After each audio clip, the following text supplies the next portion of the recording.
protest a grave injustice that has been perpetrated against me since my return to the U.S. in August of 2018. I have been battling the corruption, oppression, and counterfeit documents perpetrated by the New York City Child Support Enforcement, prohibiting me from saving my only son's life.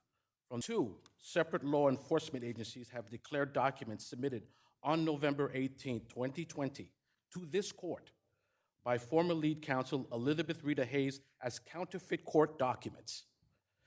The District Attorney's Office of Queens and the Federal Bureau of Investigation have both examined these documents and has asserted, without a doubt, that the documents submitted to this court, referred by counsel Jesse Townsend in his December 27th briefs, Exhibits 1 and 2, are in fact fraudulent. Upon further review, and according to the FBI court database, I am clear of any open judgments anywhere in the U.S. No money judgment exists. Your Honors, I have been battling this unprecedented case of fraud that is worth $500,000 to the Child Support Agency. My son's safety and well-being, which is the main purpose of child support enforcement, is worthless to them because he is not in their system, which leaves my son in constant danger and having been kidnapped for a second time. Opposing counsel states in his briefs that OCS were justified in denying my passport, which is the basis on counterfeit falsified documents, another excuse to rationalize blackmail and extortion.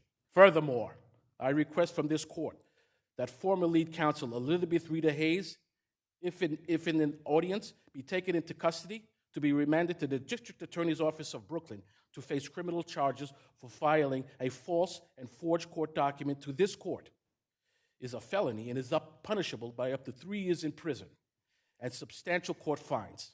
Counsel, you were required to submit evidence that the petitioner was notified of its determination. Did you do that? The petition itself alleges that, Your Honor, But you have to submit proof. the letter is in the record, Your Honor. That September 17th letter. Did you prove its mailing? I don't believe the envelope is in the record.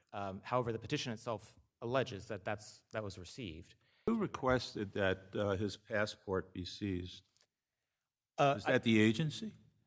It was the agency following the federal and state process in the early 2000s. Once a child support arrear is above $2,000, there is a process by which communication goes ultimately to the State Department, and thus the passport is placed on a non- But this gentleman is trying to retrieve his son from Haiti, and he claims he's been stopped from doing so by an agency seeking child support payments.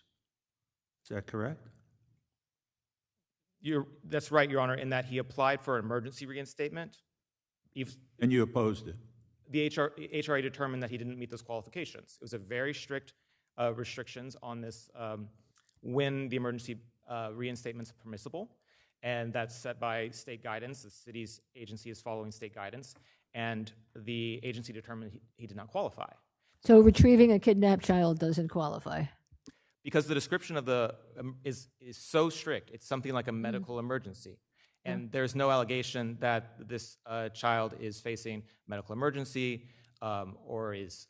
In Haiti?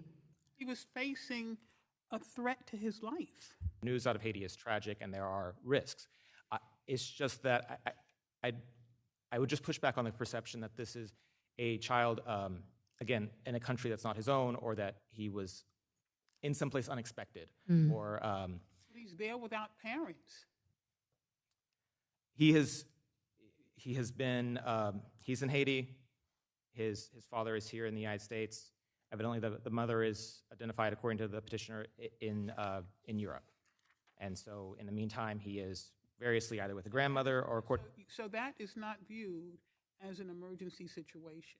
Not under the definitions. What's the agency's position with reference to these allegations that these are fraudulent judgments that have been filed with the court? That's just not true. Just not true. That's just not true.